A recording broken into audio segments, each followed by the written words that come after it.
Mas é verdade que você tentou suicídio 2 vezes?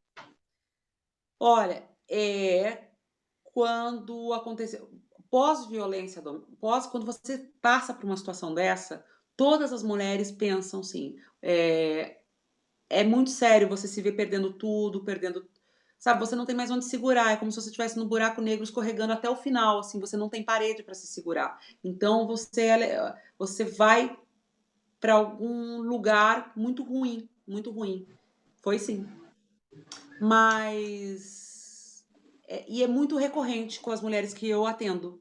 Eu atendo todas as mulheres que eu atendo, 80 e 90% passa por isso, viu, Lê? Você tentou como? Com remédios? Remédios, Com remédios. remédio. Nossa, é terrível, imagina. Mas, Não e nada.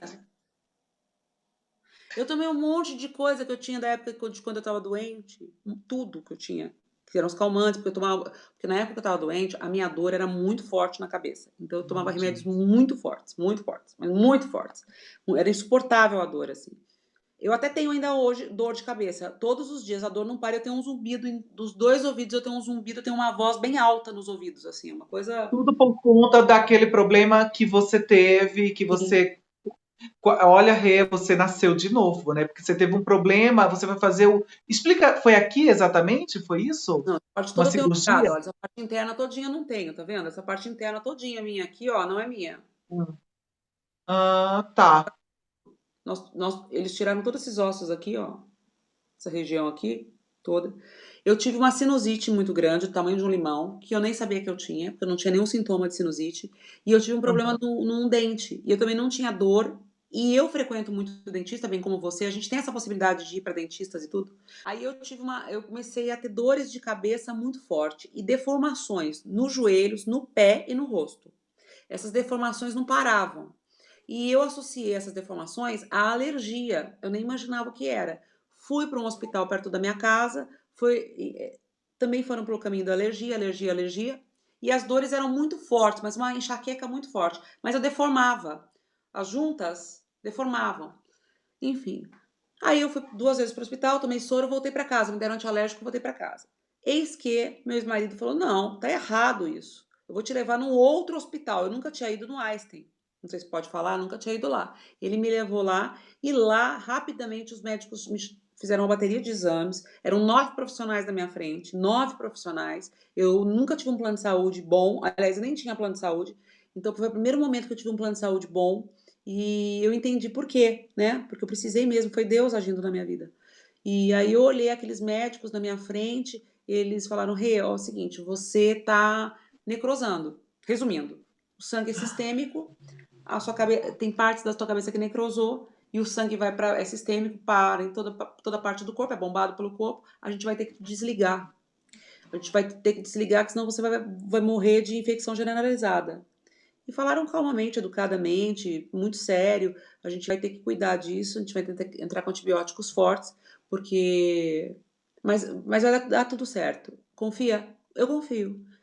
Aí eu fui para tá, aí eu fui, nananã, aí eu fui parar na mesa de cirurgia, que precisava operar, voltei, nananã, voltava, aí eu voltava a chegar no quarto e falava, a gente vai ter que operar de novo. Tudo bem? Se você não quiser, a gente não opera, porque eles perguntam. Eu falei, "Não, tudo bem, quero de novo."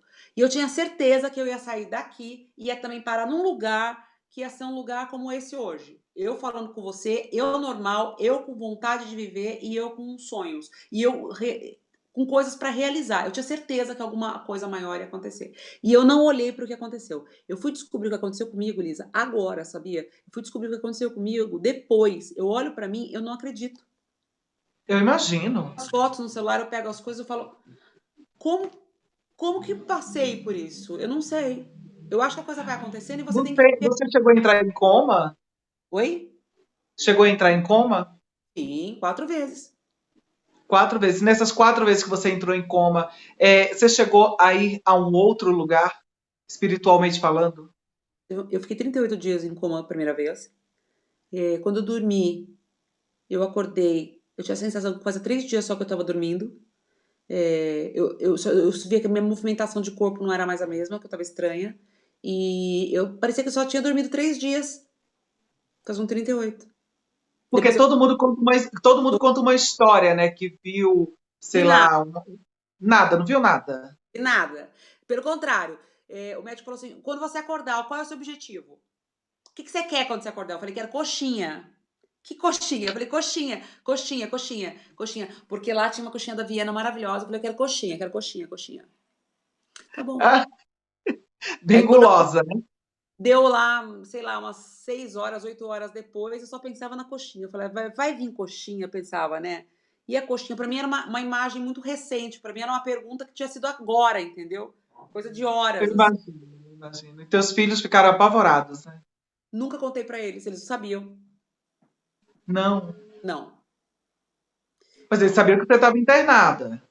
Assim, mas eu falei que era que eu tinha feito um mini abdômen e que eu tinha feito mama. Ah, tá. Aí o meu mais velho falou: você é louca, você tá fazendo cirurgia plástica, você é louca, não acredito que você tá fazendo isso, não precisa, você vai morrer. E ficava apavorado. Eu falava: não, não, tá tudo certo, só preciso consertar, não, porque ficou torto, não, porque ele não sabia, né, o que era. E aí os amigos dele mandavam no celular pra ele notícias minhas, ele falava: nada disso, não. Não é isso não, minha mãe tá bem, minha mãe fez plástica. Minha mãe fez plástica, minha mãe é muito vaidosa, minha mãe é muito vaidosa. Ai, e ele não sabe, porque é homem, não sabe, não lê quanto tempo é a plástica, se é, se não é, Aham, entendi. entendeu? E ele tava na véspera do vestibular, focado no vestibular, e eu não Hum. queria contar pra ele como eu tava. E aí foi isso, até um dia que ele começou a duvidar de mim, porque eu não vou, né, duvidar, e baixou no hospital. Nossa Senhora, Aí foi meu pesado, Deus. aí foi triste. Aí, aí ele te deu uma bronca. Deu, deu. Deu maior que a outra já tinha sido grande, a outra bronca, né? Ele falou: mãe, eu falei: filho, você precisava passar no vestibular, você precisava ter foco pro vestibular. Se você achasse que era uma amenidade, uma futilidade, uma coisa que ficasse na área da futilidade e da amenidade, você ia levar de boa. Se eu falasse pra você o que que era, que era uma coisa que eu nem sabia, eu não sei, como é que eu vou te explicar? Ninguém sabe o que aconteceu comigo direito. Como é que eu ia te explicar, né? É verdade. Isso, um dente, um canal do dente que infeccionou não, que criou um gás, um dente criou um gás, não infeccionou, nem a gengiva, nem o dente. Nem dor tinha, tá, Sim, Lisa? Nada. Porque o dente é um osso, né? Então sim. ele soltou um gás, esse gás casou com a sinusite, que era do tamanho de um limão, essa sinusite rompeu e irrigou toda a minha cabeça. E veio pra cá. Eu não sei se dá pra ver que eu tenho até um furo aqui, ó. Uhum. Não sei se dá pra ver que tem um buraco aqui.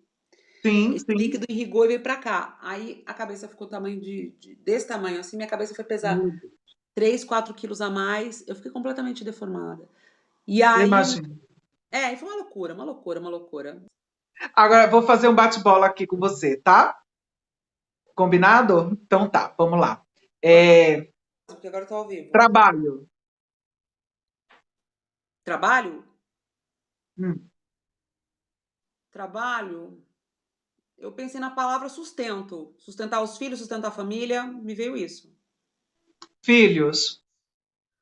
Tudo, tudo. Meu tudo. Razão de eu existir. Grande amor.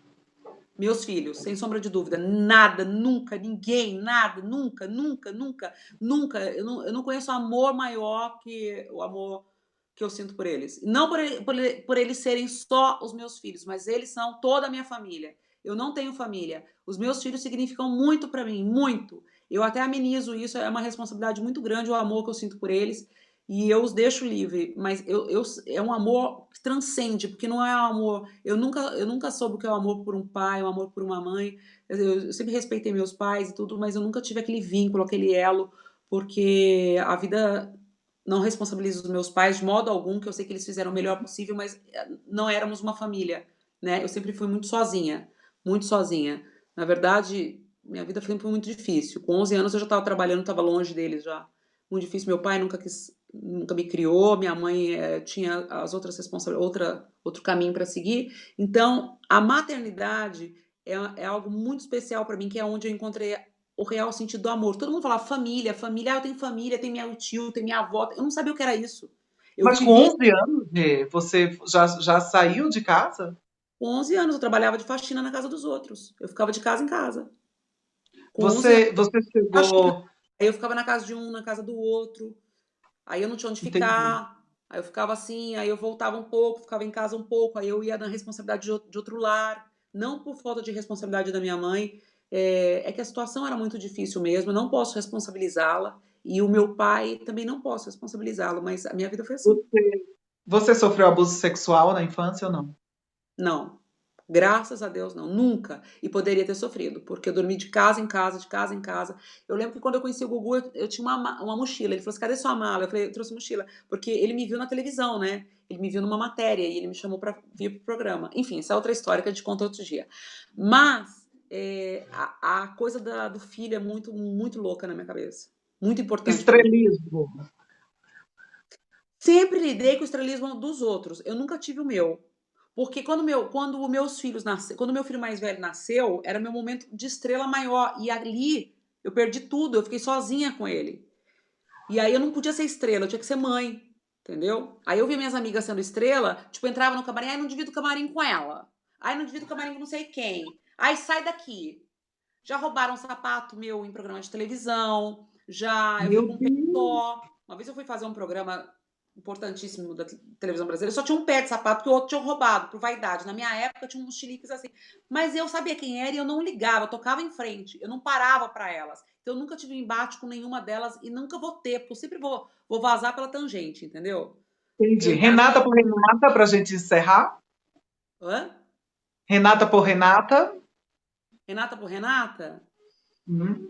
Muitas Renatas. Não cabem nessa.